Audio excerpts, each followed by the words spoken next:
Today's lesson is on linear functions and the slope-intercept form.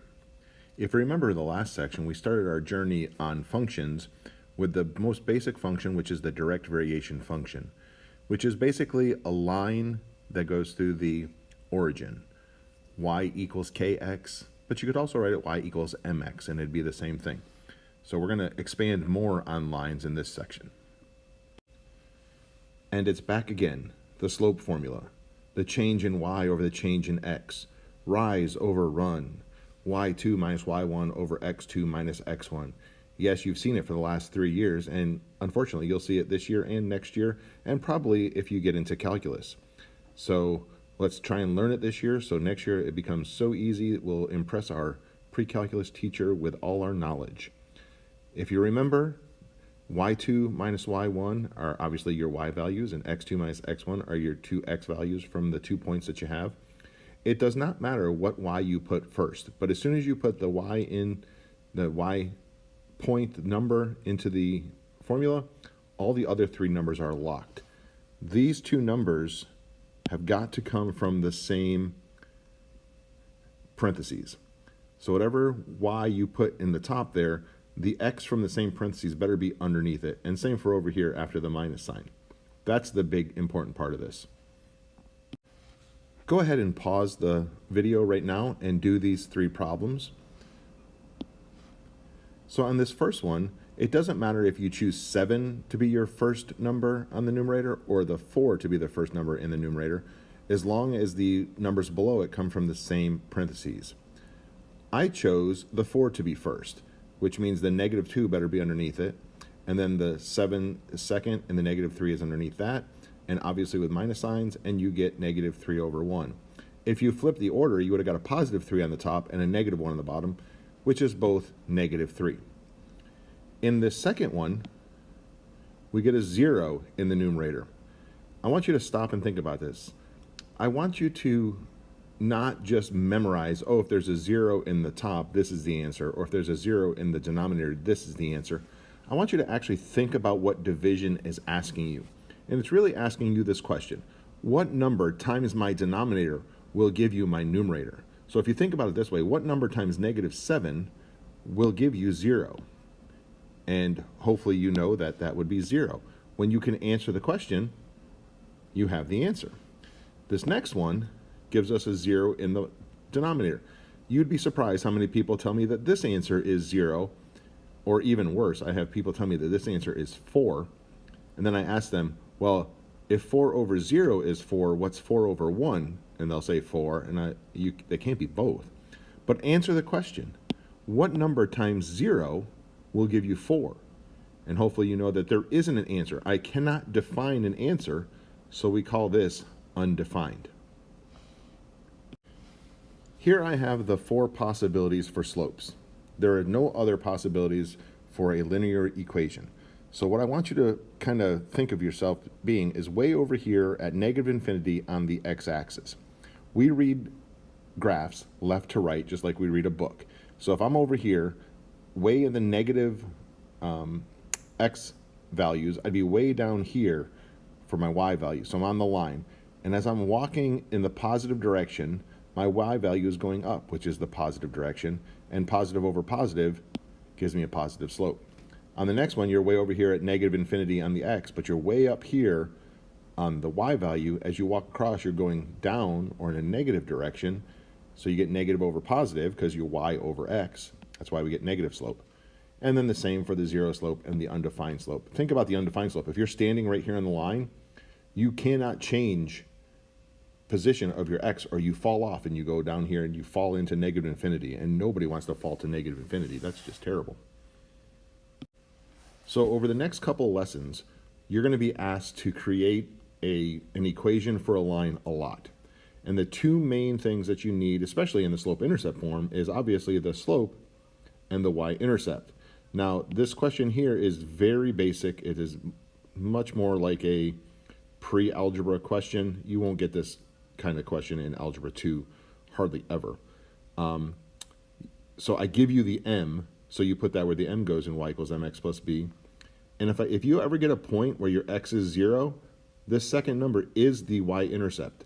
y-intercept should always be given as a point. So 0 comma some number is always your y-intercept. And then you could throw it into your formula, y equals mx plus b, simplify it down, and you get y equals 1/5 x minus 3. Again, that is very basic, so let's get on to some that might be a little bit harder. Again, pause the video here, and I want you to work out these two equations, and I want you to be able to tell me what the slope is and what the y-intercept is. Okay, so we could solve this a couple different ways. Like myself personally, I might want to move that negative 4y over to the right-hand side and move the 16 to the left-hand side, because that would make my y positive, and then I could divide by a positive number. But you don't have to do it that way. Most of the kids in class, they moved the 5x over, made it negative, and then they divided every single term by negative 4, and then they simplified it down a little bit. And now I'm in y equals mx plus b. And my question was, what's the slope? Well, the slope is obviously 5/4, so you write m equals 5/4. But the y-intercept, I get a lot of people say, well, the y-intercept is negative 4. I don't ever want you guys to give me a y-intercept like that. I always want an ordered pair. So my y-intercept should be in parentheses. So m equals 5/4 is fine, but y equals negative 4 or y-intercept equals negative 4 is not fine. Okay? Let's do this other one. Now, we could move the negative 3/4 over, negative 3/4 x over, then multiply everything by 2, and that would work. But I'm going to show you a different way. I have 1, 2, 3 terms. All right? I want to get rid of the fractions. So if I want to get rid of the fractions, I can multiply every single term by the common denominator. Well, there's only 3 denominators, a 4, a 2, and a 1. The common denominator is a 4. So I put a 4 above each one and cross out the denominator. That leaves me with a negative 3x. Cross out the denominator and the 4. That leaves me 2, so that's plus 2y. Then I multiply these two guys and I get negative 4. And now I just solve for y. Divide every single term by 2. And I get y equals 3/2 x minus 2. My slope is 3/2. And my y-intercept, always in parentheses, is 0 comma negative 2. All right. Last but not least is just a little bit of graphing. I'm not a big graphing fan. We have graphing calculators and graphing apps that do most of it for us. So when I do graphing, it's usually just a little bit of a sketch.